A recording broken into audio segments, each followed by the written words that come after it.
In today's video, I want to take a look at a brand new report suggesting that Sony is planning a PlayStation Store overhaul, probably for the fact that the PlayStation 5 is dropping and they want a new look to it. We'll go over that. Marvel Spider-Man Miles Morales has officially gone gold, so don't worry about that game getting delayed, and another PlayStation 5 upgrade has been officially confirmed.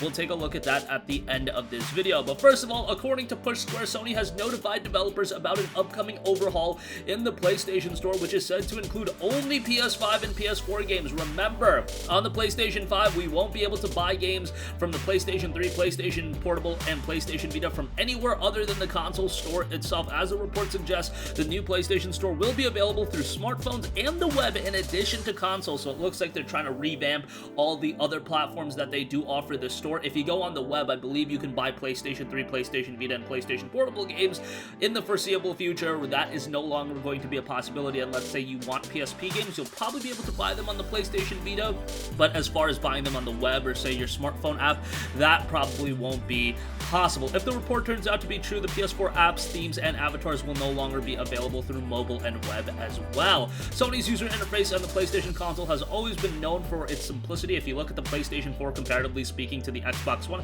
Xbox One to me, I think it has a good layout, but for my personal taste, it comes across a little bit cluttered. I really like the simplistic look of the PlayStation UI. I also have to say, I don't know if it's just from my personal experience, PlayStation Store sometimes a little bit laggy transitioning from section to section, so hopefully they smooth that out and they iron that out. I don't know if that's only an anecdotal issue that I've noticed, but I believe a couple other people have definitely noticed that, and, you know, that's something that first world problem, but I hope they do iron that out and make it a little bit seamless transition getting everywhere. With the PlayStation 5's horsepower, I really don't think that's going to be a problem to make the UI even smoother than it already is. I'm sure they're also looking at ways to maximize, ways to get consumers looking at the games relevant to them. This is something that Steam has done very well in that they're getting you looking at the games that you are most likely to buy, with Sony now amassing this huge, enormous catalog of games that is now available on the PlayStation Store. When you look at the PlayStation 4 games that are already available that'll be buyable on the PlayStation 5, and then you look at the upcoming PlayStation 5 games, the PlayStation Store is going to get incredibly full with a lot of games. A lot of them are great, but you want to get the relevant games to the relevant people. Not everybody is going to be into, say, a visual novel, but if they notice, hey, you have a history of playing visual novels, maybe put that as a recommended game for them.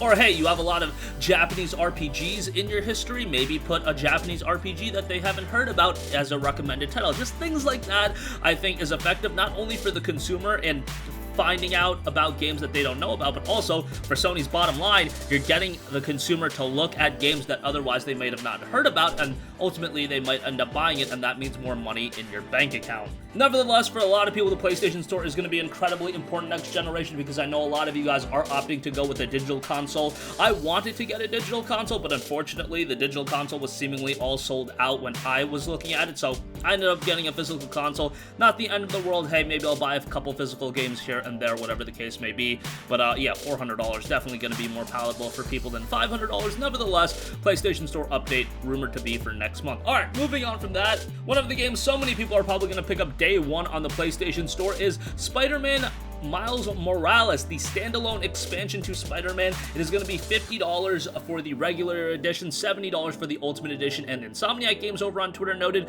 "We are pleased to announce that Miles Morales PlayStation 5 and Miles Morales PlayStation 4 have gone gold and will be sneaking into your hearts globally on November 12th. Be greater, be yourself." Of course, those were two of the sayings in the trailer. Excited to play this one, man, and very good that Sony did get the confirmation of having this at launch. I've said it before, but having Marvel Spider-Man as a part of your launch material and your launch promotional aspects is going to be a big deal. Spider-Man is one of those IPs that so many people know about. There's a reason why it held the record for the best-selling new exclusive for a long time. It sold like 3 million copies in a couple days. That's insane. In comparison, the game blew away the Avengers in sales numbers, and think about this, Avengers was released on all major platforms, Spider-Man was only on PS4. That's kind of an astronomical feat, and that just goes to show how Spider-Man and Sony prop each other up and how big of an IP Sony has made these Spider-Man video games. So Miles Morales, while it's not going to be a full-on, you know, big budget Spider-Man game, it is going to be a experience to that of Uncharted: The Lost Legacy, which is pretty freaking close to what Uncharted 4 was in terms of presentation, but was a little bit shorter.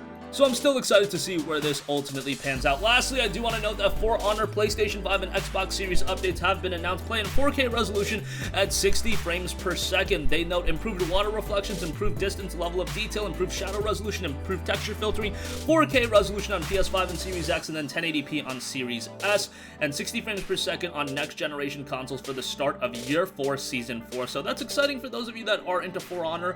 I know at this point you're either into the game or you're not, but it's a game that I thought has made quite a bit of progress over the last few years, so wanted to give that a mention. But that's going to conclude this video. Sound off with all of your thoughts in the comment section down below. Again, a lot to talk about. Sony updating their PlayStation Store, Spider-Man now going gold, and For Honor getting a pretty significant update on next generation. Cool stuff there. Thank you for watching, and goodbye. Hey guys, we hope you enjoyed the video, and if you did, make sure to hit the subscribe button, and if you're already subscribed, do us a favor and hit the bell icon. This way you'll be notified whenever we post a new video. That's the best way to keep up with all of our uploads, and we usually try to upload 2 videos a day. And with the bell icon hit, you'll be notified whenever we do upload a video. As always, thanks for watching.